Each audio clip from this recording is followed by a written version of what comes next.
Hey everybody, HomeSliceHenry here, and in today's video, I'm going to be showcasing a crazy 20-3 run to win the biggest tournament in competitive Pokemon Go history.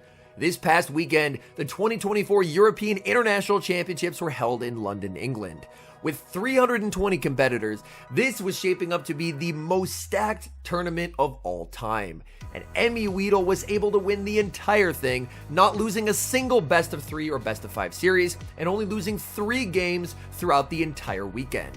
And impressively, his team did not feature Lickitung or a Gligar. As you see here, it's built around Skeledirge and Altaria.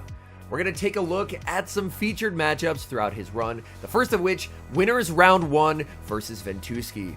The battlers have locked in teams for game number 1, and it's a bad lead for M.E. Weedle, leading Skeledirge into Mandibuzz. The Vigoroth save switch answered with Cresselia. This is not a good matchup for the Vigoroth, but with a small energy lead and a correctly shielded Future Sight, Vigoroth has quite a bit of play here.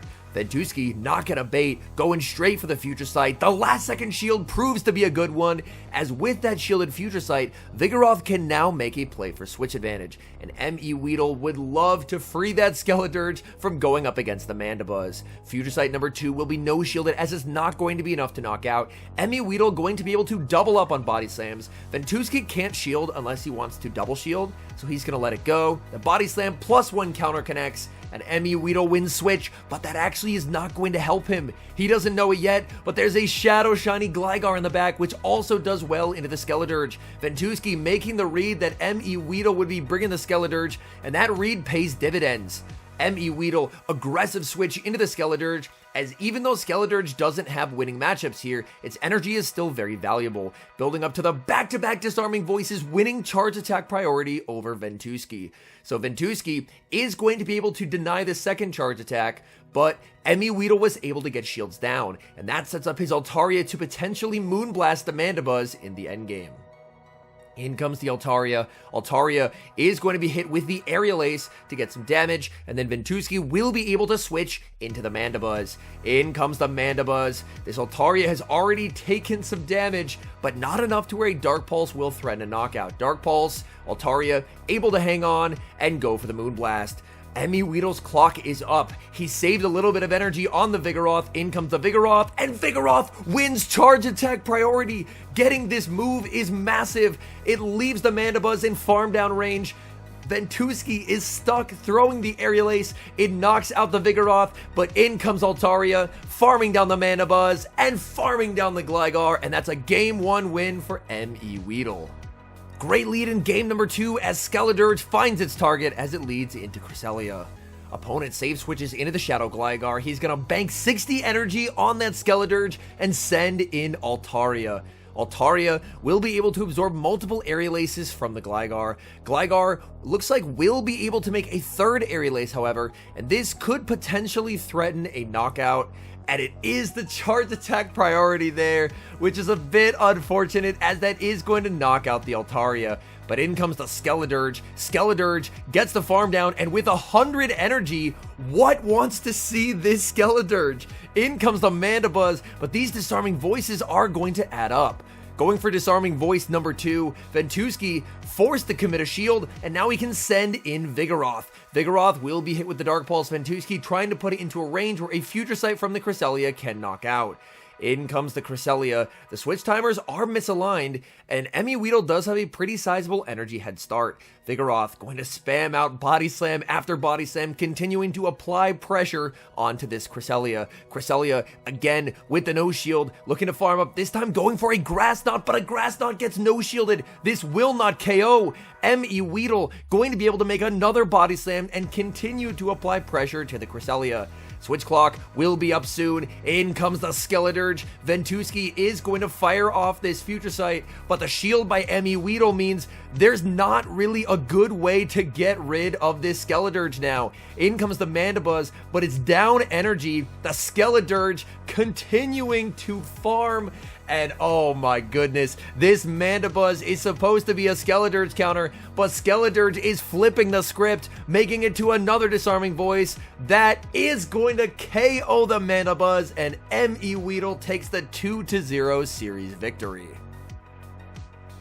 We now move to winners round 2, going up against a heavily decorated competitor in Statistan. Statistan's running an interesting team with a triple flyer strategy: Shadow Gligar, Altaria, and Skarmory, and rounding out the rest of the team with the Vigoroth, Cresselia Core, and Lantern. And we'll get to take a look at Stan's movesets here. He is running Moonblast as his secondary charge move on Cresselia. We did see in this tournament a lot more people running Moonblast over Future Sight. Gligar, Skarmory, Altaria, Vigoroth, very standard. The Lantern is on Spark, and in these tournaments, Spark definitely has been the standard. And for Weedle, we've seen his movesets before. The only real thing of interest is he's also running Moonblast as well. Picking up a pretty decent lead here for Weedle, leading the Lantern into the Vigoroth. This is a type neutral matchup, but you do typically prefer to be the Lantern, as Lantern has the ability to force switch advantage or shield advantage. Lantern is going to fire off the Thunderbolt. We see the no shield by Stan, and this Thunderbolt will connect, getting Vigoroth close to the red health. Vigoroth will go for the body slam. This will not be enough to knock out. Weedle is going to no shield, and he's going to be able to make it to a Surf, and this Surf is going to threaten the knockout. Stan chooses to let it go. He's conceding switch advantage so he can get farm on his Lantern, but little does he know, looking at these backlines, switch advantage was everything in this game, as Lantern would be absolutely feasting if it was able to go up against the Skeledirge, but it's stuck against the Cresselia, and unfortunately for Stan Skarmory, it does not get to see the Cresselia, but instead, it will be stuck against the Skeledirge. Farming up energy, in comes the Skarmory, and right on cue, there's the Skeledirge to burn it all down. Stan going for the Brave Bird. We do see the shield by Weedle, and now, oh my goodness, these Incinerates are just going to absolutely shred the Skarmory, building up to 100 energy. Stan doesn't really have a reason to shield the Skarm, so he's going to let that through and try and somehow, against all odds, win the game with Lantern. But realistically, it's looking like the writing is on the wall for this one. Going to just fire off Disarming Voices. Stan is going to be shielding, but this looks very, very tough. Making it to another Disarming Voice. The clock will be up after this, so Weedle will be able to switch and get the combo play with the Grass Knot. So winning switch advantage proves to be everything in that game, as Weedle takes the 1-0 series advantage. The battlers get their teams locked in for game number 2, and we see a Shadow Alolan Sandslash make its first appearance of the day, and it finds its target with the Altaria. Stan safe switches into the Lantern, and Lantern will be met with a Drill Run that's going to deal massive damage, and now in comes Cresselia. Cresselia, I mean, this does bait out the Cresselia to hopefully free up the Vigoroth for Stan in the back. But Vigoroth is going to have a lot of work cut out for it, as it's going to need to get through Weedle's Lantern as well as the Alolan Sandslash. Grass Knot will pick up the KO. In comes Altaria, but this is where the choice to run Moonblast on Cresselia is going to loom large, because Moonblast able to hit for super effective damage, dealing massive damage to the Altaria. Altaria going to fire off the Sky Attack, can't farm down, or another Moonblast would be able to be reached. In comes the Sandslash, it's met with the Vigoroth, and now in comes the Lantern. And Lantern, the sparks continuing to chip away at Vigoroth's health. Vigoroth will have the pacing advantage, but one Body Slam landing does not give Stan the ability to farm down. The Surf is going to connect. No shielding, because that way at least you can guarantee that it's only going to be a Surf. But at this point, Weedle can probably just try and commit to a Spark farm down, and he should be in a pretty good spot.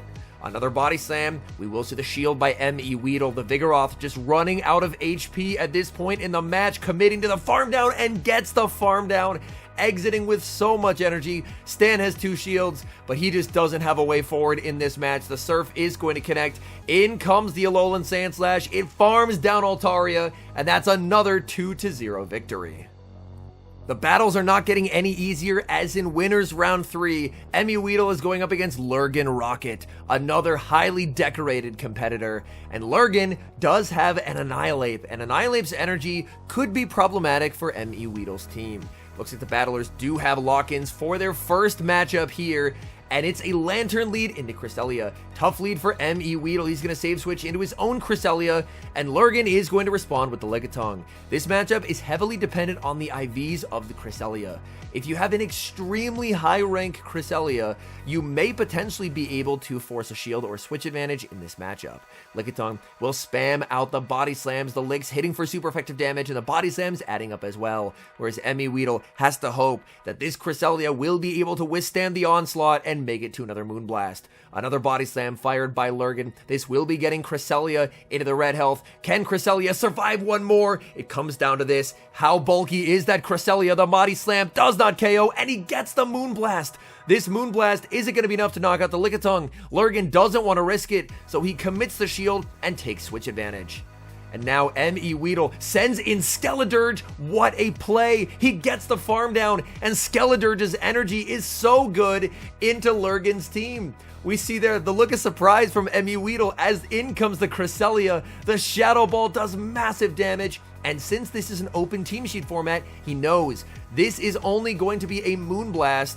In comes the Annihilate, but the Annihilate has its work cut out for it here. Lurgan's just saying, what do you do, man? He's now down 2 shields. His Annihilate, it's not going to be able to counter down a Ghost type. The Night Slash does get shielded. He makes it to the Shadow Ball, and this is going to be all she wrote. Goodbye to the Annihilate. Down it goes. In comes Cresselia. Lurgan just stops tapping, realizing he has no way to win this game, and he's instead going to focus on trying to get an equalizing game in game number 2.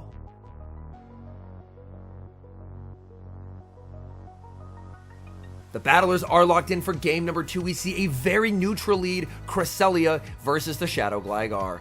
Honestly, I feel like both trainers are pretty happy to see this lead. Lurgan's Annihilate gets to avoid the Cresselia, and for M.E. Weedle, his Skeledirge gets to avoid the Gligar. So this works out pretty nicely for both trainers.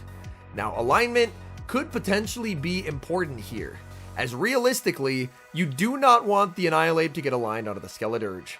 The dig is going to connect. Cresselia is able to hang on. This Moonblast is going to connect into the Gligar, and it wins switch advantage. In comes the Annihilate, but Annihilate will now be met with the Skeledirge. Skeledirge will be able to survive a Night Slash, but if Lurgan builds up to the Shadow Ball, it will have to be respected. He builds up to the Shadow Ball, he baits, the Night Slash gets shielded, and Disaster strikes the boost! Oh no! This is now a +2 Annihilate. You can see there the frustration from M.E. Weedle. He had the alignment he needs, but this Annihilate is about to go out of control. Annihilate, with its +2 attack stat, can now threaten to knock out with a Night Slash. In comes the Lantern, and this boosted Shadow Ball is going to nearly one-shot Annihilate, completely taking over the game.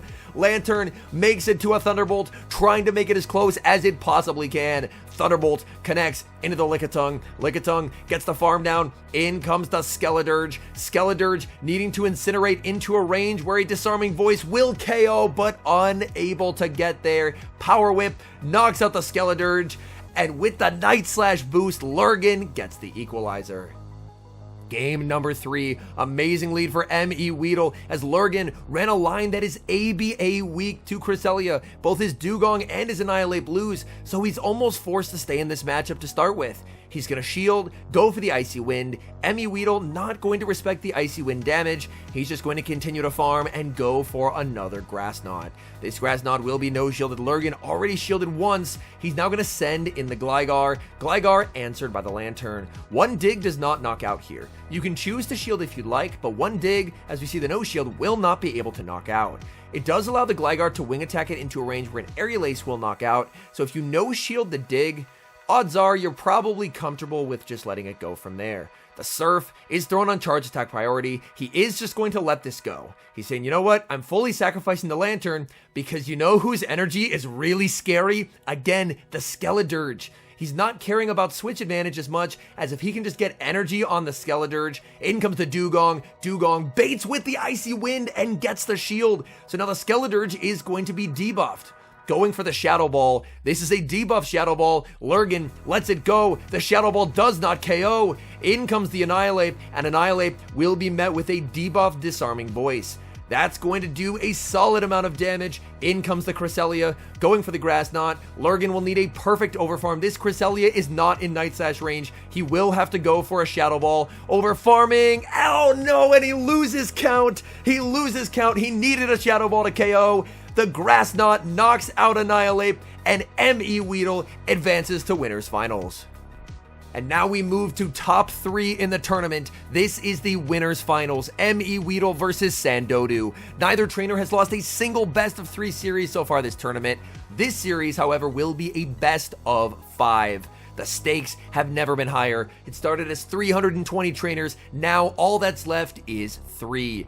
M.E. Weedle versus Sandodu, and he has an interesting team with Shadow Poliwrath and Guzzlord. The leads are set for game number 1, Vigoroth versus Shadow Gligar. Vigoroth does win the Zero Shield here, but the more shields that are used, the more favorable the matchup typically is for the Gligar. Gligar is going to no-shield the first Body Slam, wait the turn, and under-tap the dig. The no-shield by M.E. Weedle. He knows that he does win the Zero Shield here. Sandodu, choice to make, commits the shield. He is going to fully farm down and take switch. M.E. Weedle does not want to let that happen. Sends in the Skeleturge. He has such a tough bait call to make here. He lets it through. It's the dig. Catastrophic damage. He gets farmed down, and we see the frustration there. Tried to make the call, and the stakes have never been higher. In comes Cresselia. He banks an Aerial Ace for later and sends in Lickitung. Lickitung will be met with the Moonblast. The Moonblast connects into the Lickitung, and disaster strikes for Sandodu. The 10% chance attack drop from the Moonblast comes through. Maybe this can let M.E. Weedle back in the game.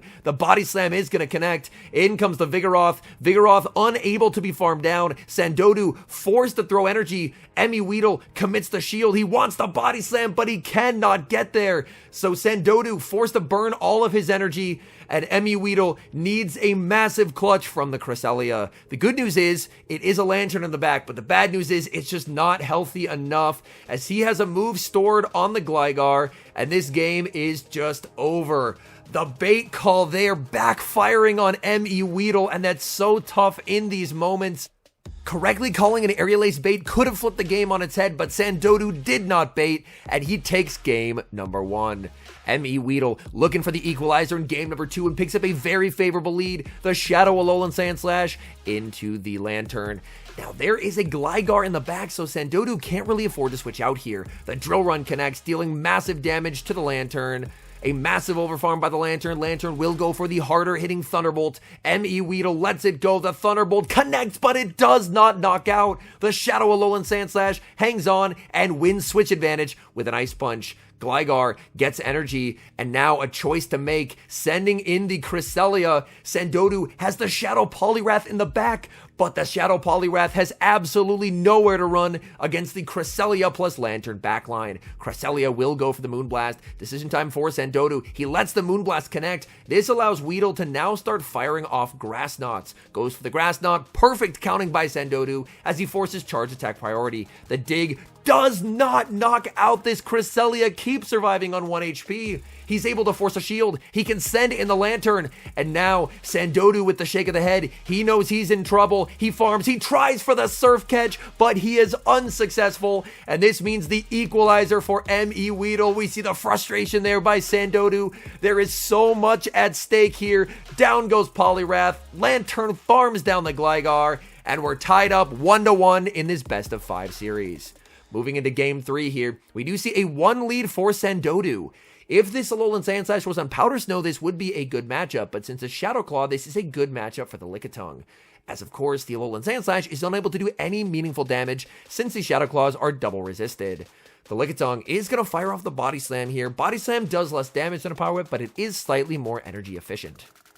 Continuing to farm up is the Sandslash, now going for the Ice Punch. Ice Punch, no shielded by Sandodu. Sandodu continues to farm. He goes for the Power Whip. It is the harder hitting move here. Can it knock out? It barely does not. He's forced to switch out at the last possible second and catch an Ice Punch onto Lantern. Lantern, however, is now going to be answered with Cresselia, and this is very unfortunate for Sandodu. He was able to preserve his lead. The Lickitung is still there, but this Lantern in an extremely difficult position. Lantern is going to go for the Surf on charge attack priority. We see the no shield by M.E. Weedle. Sandodu has a lot of energy here, but if he wants to keep it, he's forced to go down a shield, and that's exactly what he's going to do.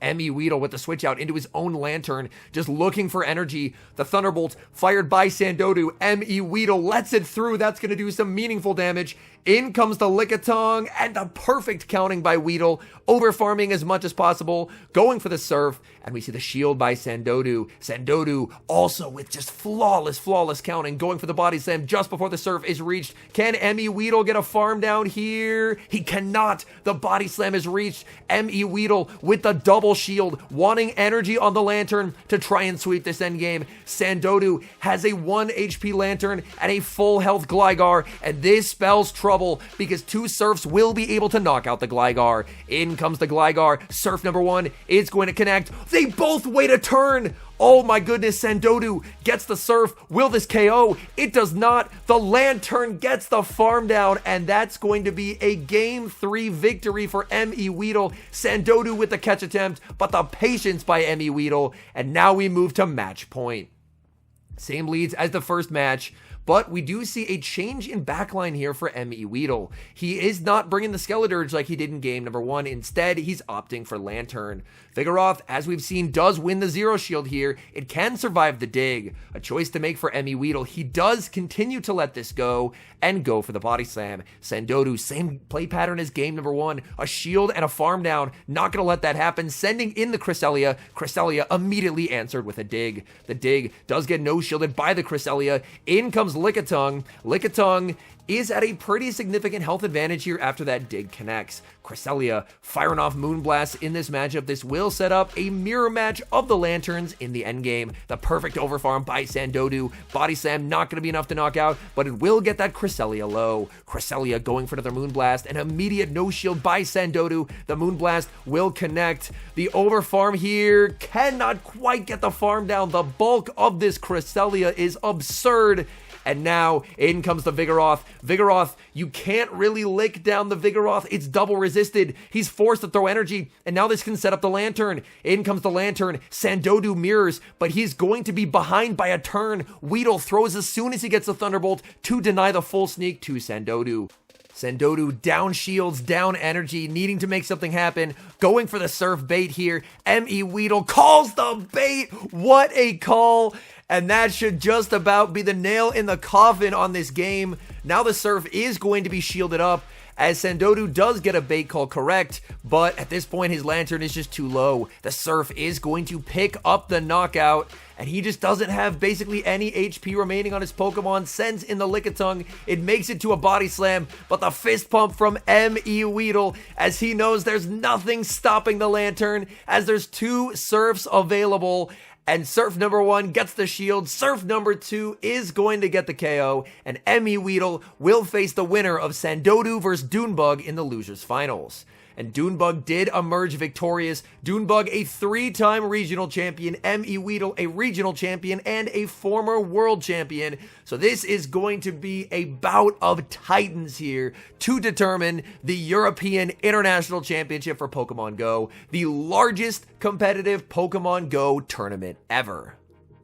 And it's worth reminding that he's made it this far without 2 of the most popular Pokemon in the format. He does not have Lickitung, and he does not have Shadow Gligar, 2 of the most flexible picks in this meta.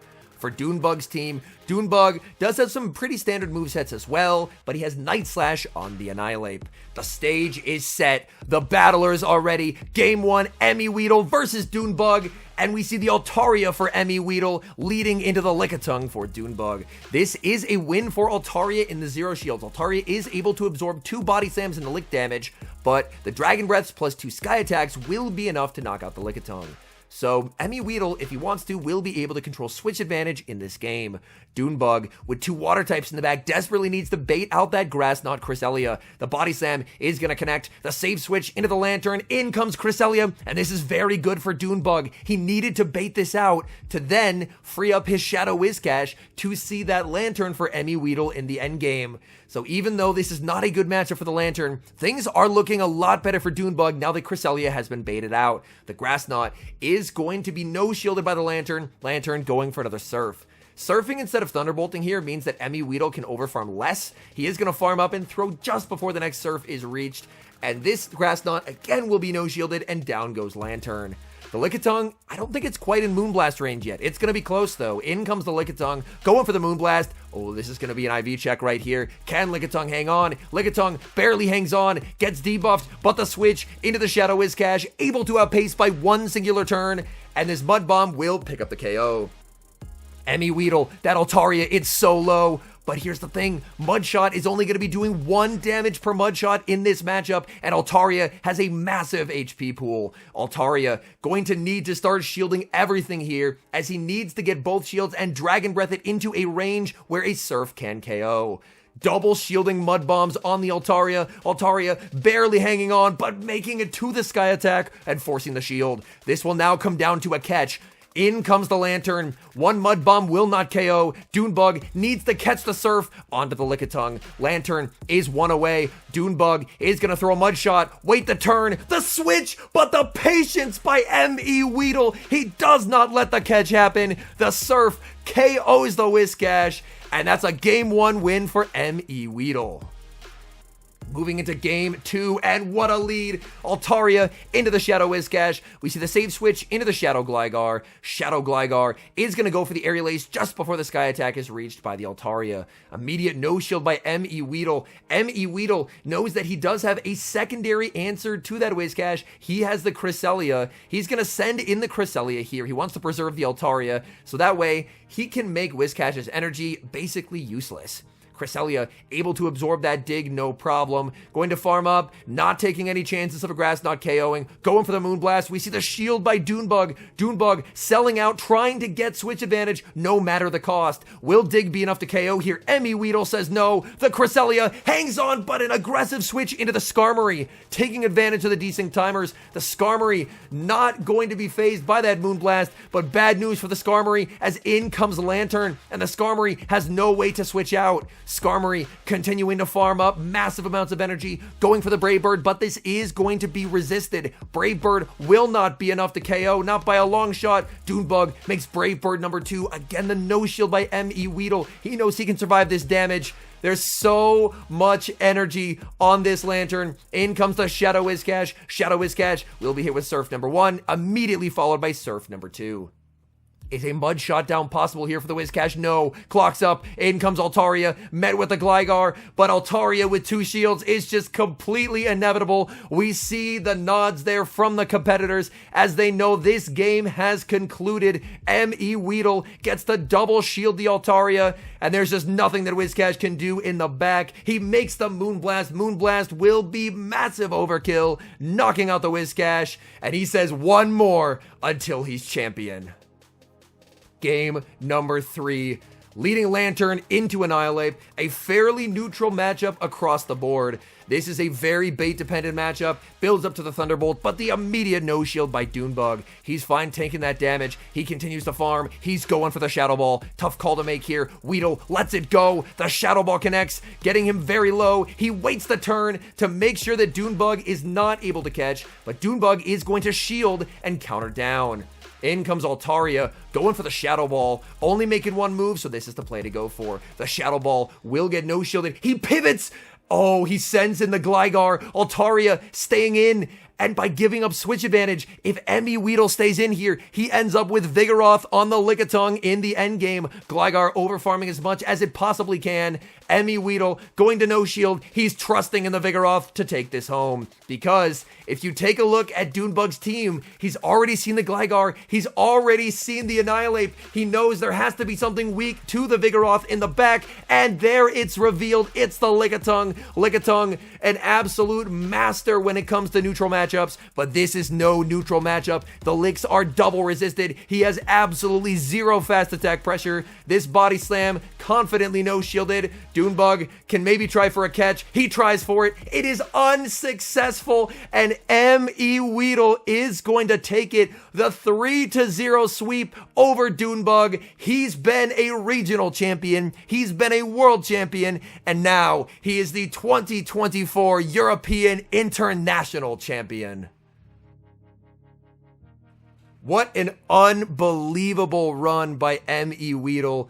He did not lose a single best of 3 or best of 5. 20 wins and 3 losses in the games played in this tournament. and it was the largest Pokemon Go tournament that has been held. 320 competitors, and M.E. Weedle with the 3-0 sweep of 3-time regional champion Dunebug. He's able to win it all.